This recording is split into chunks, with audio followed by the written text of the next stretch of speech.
Morning, everyone. Thank you for joining our webinar today. For members of defined benefit pension schemes who are approaching their retirement date, the decision as to whether to draw their benefits from their scheme, their guaranteed benefits, or whether instead to take a transfer value to an alternative pension arrangement is one of the most significant decisions they can make, and one which can have profound and long-lasting implications for them. So today we will be exploring the challenges which trustees face in providing support to members as they work their way through this decision-making process. Having looked at the challenges that trustees face, we then move on to look at one possible solution which trustees might consider to help them with this dilemma. So we have two speakers for you today. First of all, you'll be hearing from my Pi colleague, Doug Ross, who will expand on what those challenges are that trustees face. And then he will be handing over to Kevin Hollister from Guiide, who can tell us about this solution that I referred to earlier.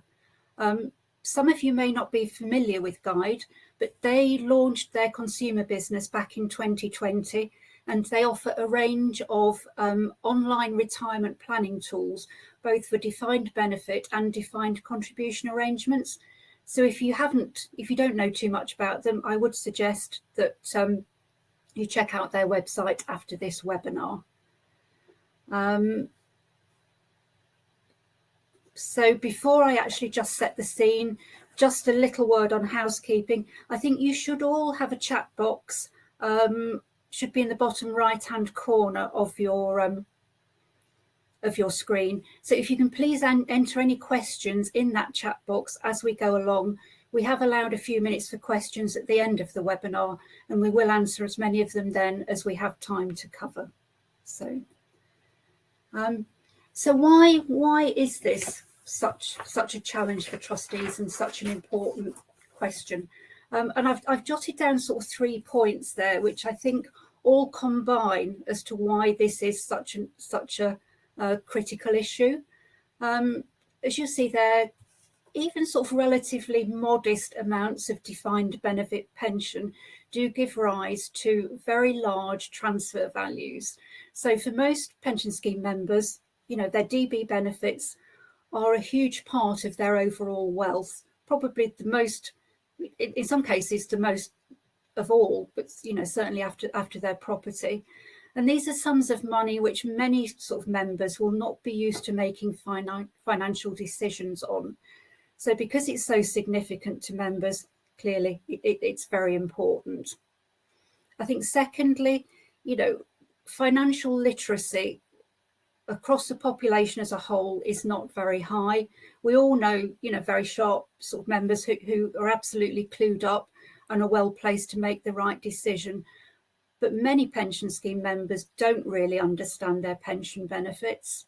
They don't know how long, they might live. They don't understand the impact of inflation that might have on their pension. And I think because they don't understand it, this leads to either the risk that they don't engage at all on this issue, or it might lead to poor decision making. And at the worst case scenario, it does leave a gap which can be filled by the pension scammers. And I think thirdly, even for those members who do try very hard to do the right thing and take the advice and make a well-reasoned decision, it can be difficult for them. They don't know where to go. They don't know how to access the advice. When they do access the advice, the quality can be mixed and it can be expensive. So those are the reasons why this is so important. So I think having set the scene, this is the point where I will hand over to my colleague Doug.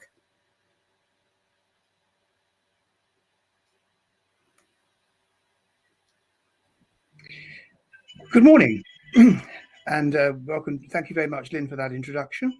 And what I'd like to take you through first of all is what is this trustee dilemma that we're talking about here? Well, how are we going to deal with that as we go through that? So I'm going to give into a bit more detail for what Lynn was saying there. It's clearly evident that the pension scheme members need and expect greater assistance to guide them through their understanding of pensions. And I put this on this slide here, desiring to support and protect DB scheme members in considering whether a transfer of benefits is the best decision for their retirement. The complexity of detail makes understanding pension benefits difficult for the lay individual.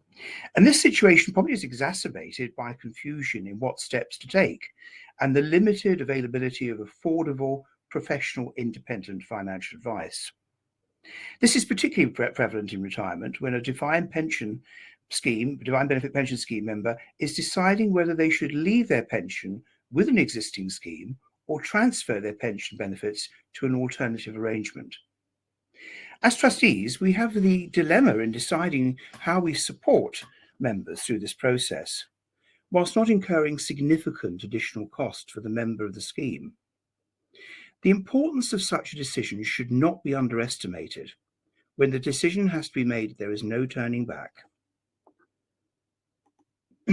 What I'd like to cover with you now is just to think about how we can support members who should trustees become involved with this particular process.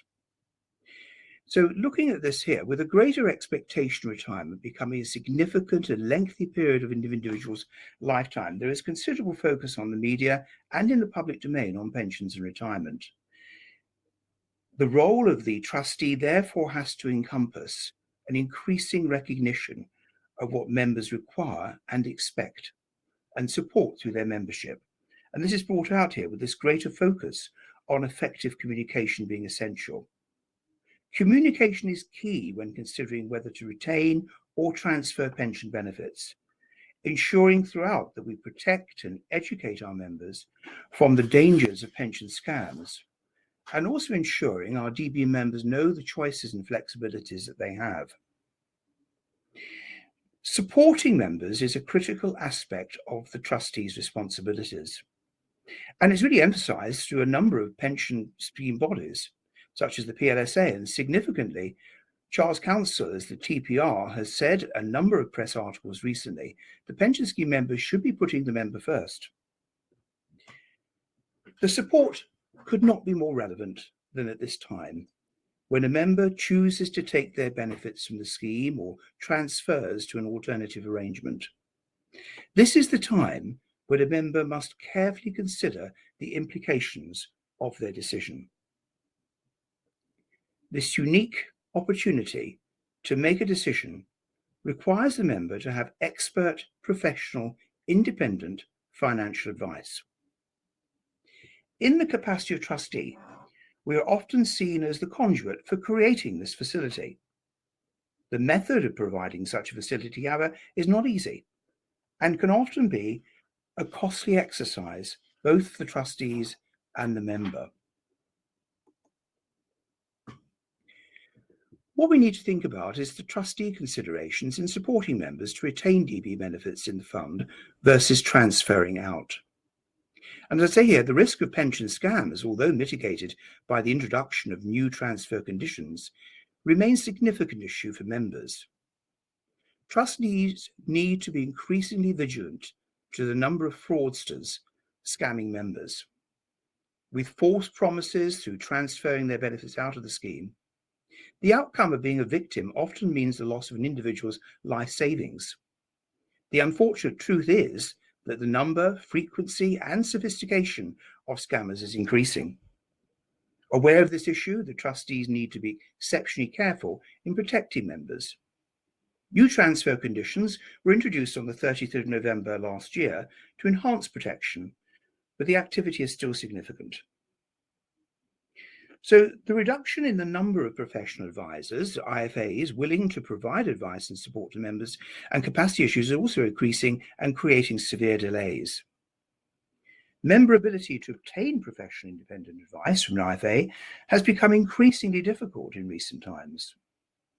With fewer IFAs willing to provide advice and support, we're seeing these capacity issues coming through, long delays occurring. And this really has focused trustees' attention on alternative methods to provide advice and support through this process. The cost of advice, whilst often prohibitive, is to be provided from the scheme, can be substantial for a member to consider as a possible feasibility option. This can be a particular issue when the size of the transfer value is small.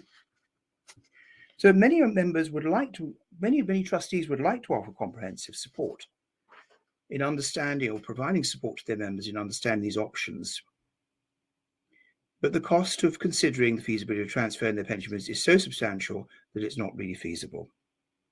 And my final point here really is to say that trustee reluctance to provide direct assistance through the fund, due to the considerable additional work involved in governance, administration, and monitoring required to conduct this exercise, can be a significant extra levy on what we're trying to do.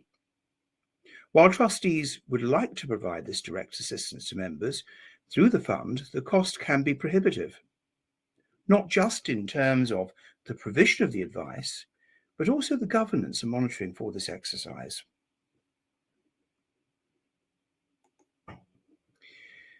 So what I'd like to talk about now, before I hand over to Kevin to take us on to the next stage of this presentation, is thinking about ways that we could create a solution behind these challenges that I've just described. And a possible solution to this is possibly implementing a facility where trustees can provide an arrangement which delivers quality, affordable advice supporting members through the feasibility of transferring their benefits, providing protection for members whilst removing the trustee responsibility for governance or adding cost. With greater focus on the member experience, supporting the member through their pension journey, trustees need to find an alternative methods to provide effective assistance. One mechanism we feel would be particularly helpful is a facility offered through Guiide, which fulfills the objective of providing support for the trustees, whilst providing the member with an easy, no commitment feasibility review. And that really is the background to the challenges and the dilemma that we have as trustees in terms of this, and how we can actually think about a way forward. So this is one possibility that we'd like you to consider. I'm now going to pass over to Kevin to take us through this process.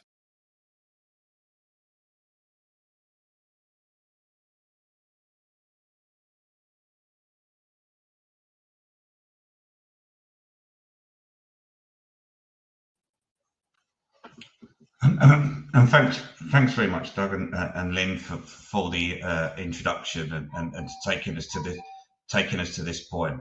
I'd just like to point out, first of all, as on our first slide here, we very much support schemes appointing their own IFAs. So if the scheme appoints an IFA directly, trustees appoint an IFA directly to the scheme, or they appoint a panel of IFAs, then the member, when they request a transfer value, can immediately find a safe harbour for advice that they know is a trusted advisor, and the due diligence and so forth has been undertaken on that advisor. They would probably have access to discounted advisor costs as well if it's a large scheme, and the advisor is able to lower its costs if they understand the scheme benefits at outset for all members. So that is something that we fully support. But as at the present time, around 80% of schemes do not appoint an IFA, and for a number of schemes, the costs involved in doing so and the governance challenges in doing so and monitoring that IFA will just simply be too great. So it's for those schemes that don't appoint an IFA at the moment that we're looking to raise the bar, if you like, on the alternative default process which is there, which is simply signposting the members to Unbiased to find their own advice.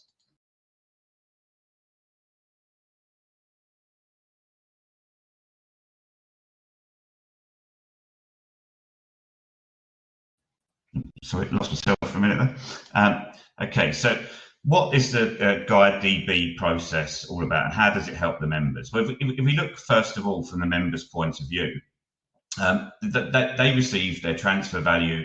It's generally got what can be considered a very large amount of money, perhaps sometimes a life-changing amount of money. But they don't know the advice process at all. We hear from IFAs all the time that, you know, sometimes the range of how members can come to them can be very different, and it can be initially that individuals just believe that the IFA is there to effectively provide a tick box for them to enable them to take the transfer. Others come with more education of that process, but what we do first of all in our Guide DB journey is to give members an education process on what the transfer advice process will be. So there's a 5-minute video or so which clearly sets out what the individual needs to think about in making that decision, and what the advisor will be thinking about in terms of giving that advice to them. And the next stages of our process look to guide the member on understanding if taking transfer advice is in their best interest. So we know that the cost of taking advice is high, and members come to this journey when they meet an IFA not knowing at all what that advice is likely to say.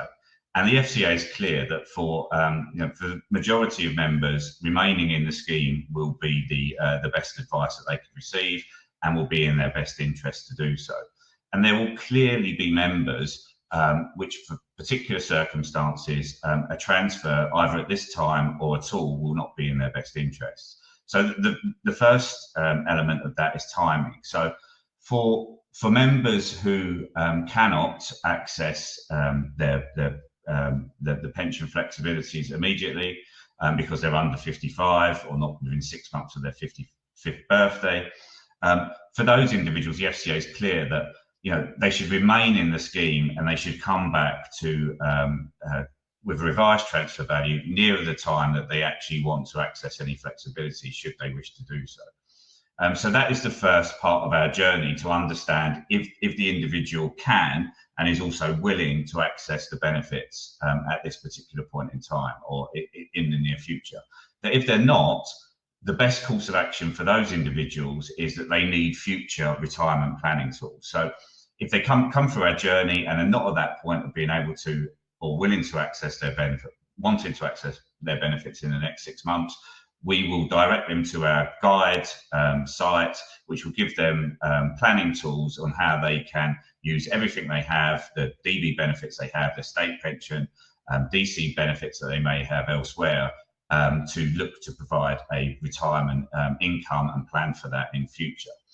They can then come back at a later date when they're closer to wanting to or able to access the benefits. The next part of the journey looks at the suitability of the transfer in kind of very high level terms. So there are certain individuals where an experienced quality IFA will feel it's never in their best interest to transfer out of their scheme. So we take a couple of examples, for instance. If somebody wants an income of £20,000 a year in retirement, they've got a £12,000 DB benefit, and they've got the state pension on top of that, making up their £20,000 a year income, they're going to get the income that they need in retirement from completely guaranteed sources. Why would they ever wish to transfer and take the risk of everything that's involved in using a transfer value and the risks involved in that to provide themselves an income for life when they can get that income fully guaranteed? Other clear indicators that a transfer value wouldn't be in the member's best interest is if they don't desire any flexibility from the scheme. So they're wanting exactly the same shape of income and benefits as the scheme provides. If you're looking to transfer out of the scheme and you're completely happy with the shape and the cash flows that the scheme will provide you, you're effectively gambling on using the DC transfer value to provide you with a higher pension of the same shape in retirement. Again, the FCA and quality IFAs, are clear that for those type of individuals, a transfer will never be in their best interest. And again, other questions around attitude to risk and so forth. If somebody clearly doesn't want to take any risk, regardless of anything else, then they should remain with fully guaranteed benefits within the scheme. So our journey and questionnaire helps the individual to understand that process. And at the end of that journey, we play back the FCA viewpoints on all of those different factors to the individual. So the individual at that stage can understand or get a very clear understanding of, I'm clearly one of those people where a transfer value is never going to be in my best interests. I'm going to be paying a large sum of advice, and I'm going to be paying that advice when it's clearly going to tell me to remain in the scheme. So for those individuals, they can still go on, they can still go to Unbiased or the Money Advice Service, and they can find themselves an advisor if they wish to. We provide them with a scam warning, show them the recent video from Quiet Room around scams, and also direct them to the FCA Scam Smart site. So, and what we do for those individuals where DB transfer is clearly not in their best interest, we direct them to a panel of general retirement advisors that can offer them advice on the using the benefits they have in the scheme, a pension pot they may have elsewhere, should they wish to take advice on doing so. We don't show them our panel of DB transfer specialists. If somebody's come through the journey and it's not the case that it's clearly not going to be in their best interest, then we show them our DB advice panel, and that DB advice panel will provide advice all the way down to 30k transfers. So from 30k up to any size transfer that the member may have. So even at the smallest level of transfers, the member will always be able to find a high quality advisor on our IFA panel. For members under 30k, earlier on in the journey, we will indicate to them that they do not need to receive advice to transfer their benefits as it's under 30k. And one of the real difficulties for them is finding a receiving vehicle that will accept the transfer. Lots of receiving vehicles won't accept a transfer without advice on a transfer below 30k. So we first of all direct them to their workplace pension scheme and ask them if they will accept the transfer. If not, we direct them to an FCA regulated pension provider that we know is one of the only ones in the market that will accept a transfer below 30k. So those members are very vulnerable because they could be going off looking for receiving vehicles in the market where there are very few, and they may end up a scam destination or so forth. But at least by signposting them to a regulated FCA provider and asking them first if they if their workplace pension scheme will accept the transfer, that should remove that potential for scams on those low transfer values that can go through without advice. So both our DB advice panel and our general retirement advice panel is underpinned by our governance framework. So we essentially do our own due diligence, first of all, on all of the advisors before we accept any advisors to come onto our panel. And then there's a ongoing oversight. We have a control framework objective in place of ongoing reviews for the advisor to make sure that they're meeting the standards that we would expect of them.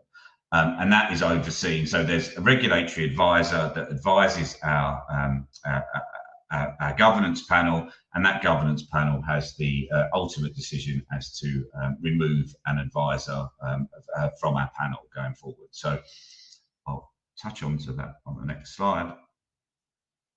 So in terms of all of the different agreements that are in place, there is a user agreement between the member and Guiide DB. The member is simply signposted to Guiide DB, the same as they would be signposted to Unbiased, for example, within their transfer value pack. So there's a communication that goes to them in their transfer value pack saying, you obviously need to find an advisor, advice is compulsory and so forth. You can go through this Guiide DB journey. You can understand more about the transfer process and the advice process. And if a DB transfer advice you feel that is suitable for you, you can go on to find a highly experienced advisor at the end of that journey that can advise you on the transfer process. So in terms of all the different agreements between people, the there's a user agreement between us and the member, but if the member takes advice, that is a direct agreement between themselves and the IFA. For ourselves, we have consistent terms and conditions with all of the IFAs on our panel in terms of the advice that they will give. And with trustees, we have a service agreement which effectively sets out what Guide will provide to them, how the journey works, the login process that's done via codes, and some background on the agreements that we have with the IFAs. So their charging structures, the referral fees that we get from the IFAs, and so forth. So there is a series of arrangements there between each of the parties involved, and then underpinning our IFA panel is our governance. So as I say, we undertake our initial due diligence with our own compliance advisor first of all, and then throughout our governance committee, they would approve one of those advisors being appointed to the panel. So we know at that stage that the advisor is fit and able to provide the advice and experience and so forth to provide the advice going forward. But that's only at that particular point in time when we have this ongoing monitoring of the advisor service and all of the advisors on there. As I say, that's been set up through a control framework, and that will be regularly audited by a regulatory oversight consultant who will advise the governance panel. Are each of the advisors on that panel meeting the requirements that we expect of them on an ongoing basis? That governance committee is chaired by Andrew Warwick Thompson, formerly at the regulator, and we have Jackie Wells, who's done a lot of work in terms of member communications and so forth, and Malcolm Kerr on there, who's been a non-exec director at a large IFA establishment. So we've got a lot of experience on that governance committee, and paired with the ongoing oversight from the oversight advisor direct to them, we believe that we can put in place a really high level of governance without the costs involved for the trustees appointing IFAs directly through this journey. And the relationship with it, well, the service itself can be completely free to trustees. It is just a case of sign and posting Guide DB rather than signposting unbiased or and so forth, and sending members off to find their own level of their own advice in a ever shrinking market, where it's becoming more and more difficult to find a specialist advisor that can provide this advice and provide good advice, which is our clear objective. So that is probably the end of my presentation, and I will hand back to Lynn now to wrap up, and we can go through any questions that people may have.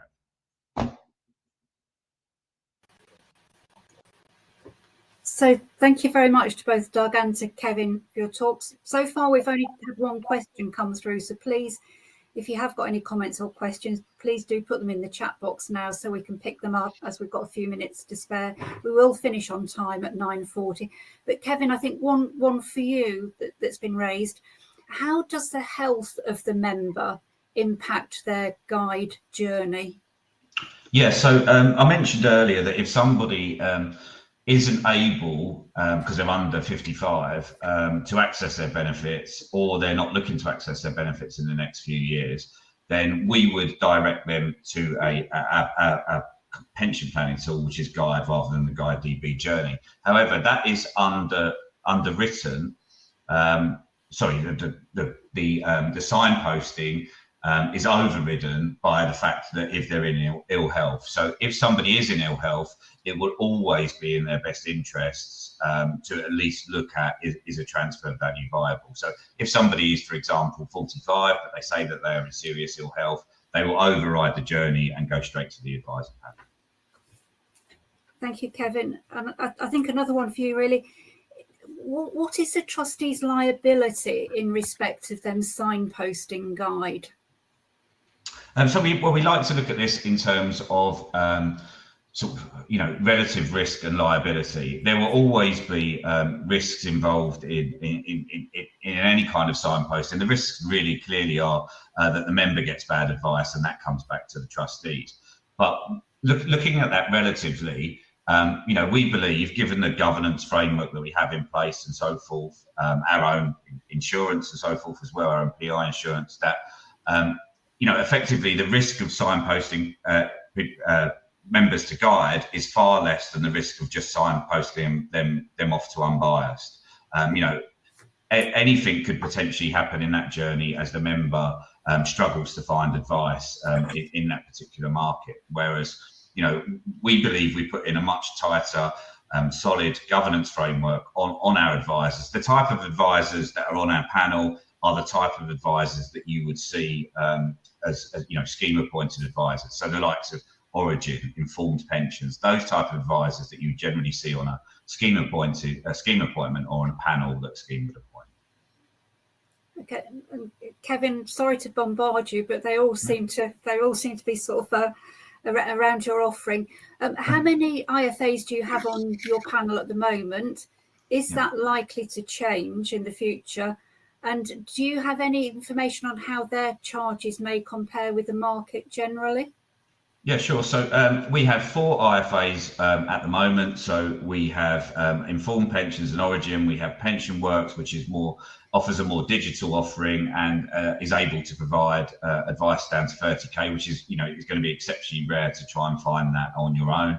And the type of advisors that we have aren't ones that you will find directly via unbiased. They're all kind of scheme level type appointed advisors. So we have those 3, and we have one which is much more of your kind of high-end wealth manager, used to dealing with. So they have a 300k minimum transfer value, and they're much more used to dealing with people with over $1 million type transfer values, where there's potential inheritance tax issues or lifetime allowance tax issues. So we like to think we selected our advisors to give that whole broad range of advice. We're also going through DD with some others. One is particularly one is to cater for a niche where individuals want to retire abroad in the near future, so they need advice firstly on whether a transfer value is in their best interest, but secondly they need advice on an overseas receiving vehicle.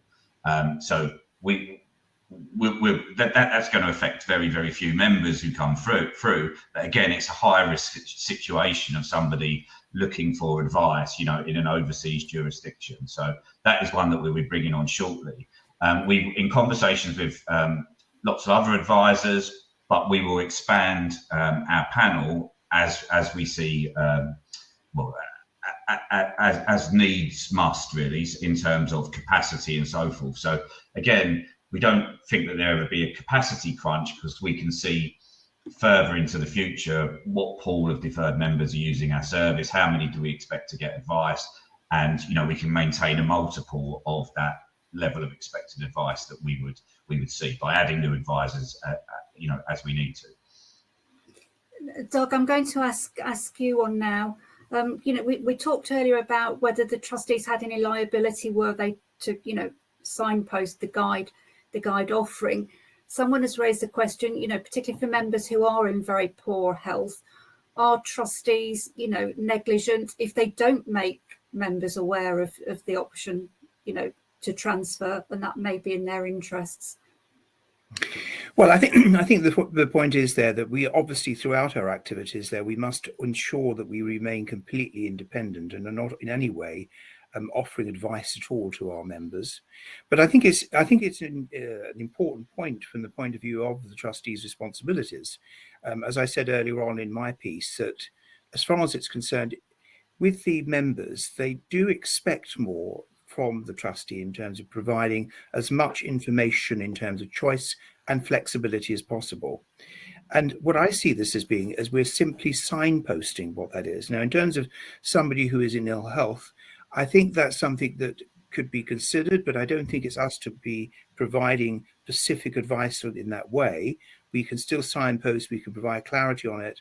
They may want to consider what they want to do, but it's not something that I would see would come into our remit in terms of taking on that particular aspect, because I think we're moving then into an area which is outside the scope of our remit, and that's where we have to be careful. So this is simply a matter of being professional in terms of providing independent advice and support, and signposting individuals of where they can obtain further information at reasonable pricing. Thank you. And I think two more for you, Kevin, which I'm going to link. Where, although we're talking about a specific scheme, sort of, signposting the guide, when the member takes the advice, if they get that far, it would also need to consider other pension arrangements, and possibly, pension arrangements of the spouse, and also the balance between, spending your income now and sort of passing on your wealth to future generations. Is that all covered by the scope of advice that the IFAs would be providing? First of all, in our journey, we ask members all of the different benefits they have. So they may have, say, £8,000 as an income from this particular pension scheme, but we're asked them if they've got other DB pensions as well. When we look to see if they can get what they want through guaranteed income, they may have a small DC pot elsewhere. And again, with really cautious assumptions, can they get what they want from everything they have so far, and therefore don't need to run the risk of a transfer value. So that's part of our journey in understanding that. But then if people do go on to get advice, then that's part of the advisor's remit, really, to look at, what the needs of the individual are. Do they wish to pass on money to a future generation? What alternative benefits do they have elsewhere? What the holistic picture of their retirement is going to be will come out in that advice process. And I think a very important point that Kevin, if we could just cover off, how does Guide make their revenue? We talked about this being a free service to trustees. Yep. So what are the costs that the member incurs if they do? So there's no additional cost at all to the member. If they were to find, if they were to go directly to, I'll take one of our IFAs. If they would go directly to Informed Pensions, they were able to find Informed Pensions themselves. They will pay no additional cost coming through us, as they will do via Informed Pensions, via going directly to Informed Pensions. Our revenue model is clear that we receive a referral fee from any IFAs that actually go on to provide full advice. So each of those IFAs will provide abridged advice before going on to full advice. Again, that should be helpful to the member. They've come through all of our journey. They then go on to abridged advice. They then go on to full advice. We receive a referral fee regardless of the outcome if the member goes on to full advice, whether they're told to, if they're advised to transfer, or whether they're advised to remain in the scheme. Each of our IFAs has different pricing models. Some are more competitive at the lower end of the market. Some even don't offer advice at the lower end of the market. Some are more competitive at the higher end of the market. We say we're not looking to be a cost comparison site. We're looking to get people to high quality advice. So we say to each of the members that when they're considering the IFA, if cost is an issue for them, then to get a quote from each of the IFAs and compare the cost between them. So they are able to do that, but we don't show on our site a kind of cost comparison. In terms of consistency of that referral agreement, we are completely ambivalent as to which advisor the individual chooses. They may pay more from one advisor to another, but we will receive exactly the same monetary referral fee. So there is no bias on our part from directing a member choosing one IFA over another. Thank you, Kevin. I'm just going to ask sort of one final question. We've to both of you. I think we've focused, completely on sort of DB pension schemes today. How much of what we've talked about is also applicable in the DC arena? I'm happy to take that first. First of all, so if an individual takes transfer advice, or they may take general retirement advice through our journey, both of those advisors are subject to both sets of advisors are subject to exactly the same governance, oversight, and so forth. So we view advice on using a DB arrangement and possibly, say, 100k DC pot that you've got elsewhere or you may have a very small DB arrangement and a large DC pot as just as should be subject to the same governance procedures as the more specialist DB transfer advice. Guide DB is effectively an offshoot journey of our main Guide site, which is all about holistic retirement planning. So the bulk of assets which go into that will be DC retirement assets, DC assets, and the individual may put in there as well. They've got an old defined benefit scheme, they're doing a bit of part-time work, state pension comes in automatically. So that is a holistic retirement model, really based around using the DC pension pots in a pension freedom. So so we like to think we cater for both, and if an individual drops out of that process early on because they're too young, not willing to access their benefits, we send them to our main Guide journey for that retirement planning. And I think the main thing I would say on that one is really to say that, obviously DC has more choice, more flexibility in terms of what they can do. And therefore that was brought in through, pension legislation. So there is more choice for that. What we wanted to concentrate on here really was more for the DB person, because by making a decision in this way and making the wrong decision, there's no going back. And this is the point why we want to emphasize this for DB. Yes, DC is important, and yes, transfers can take place, as Kevin suggested there. But I think it's important to realize the fact that it's a little bit more flexible in terms of how that can happen and how that can be put in place. With DB, this is a very significant lifestyle position, which can only be taken once.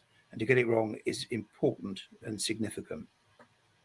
Thank you. So we have now reached our finish time. So it just remains for me to say a big thank you to both Doug and to Kevin for their talks today, and to thank you all for joining us today, and wish you a good day. Thank you very much. Goodbye. Bye. Thank you.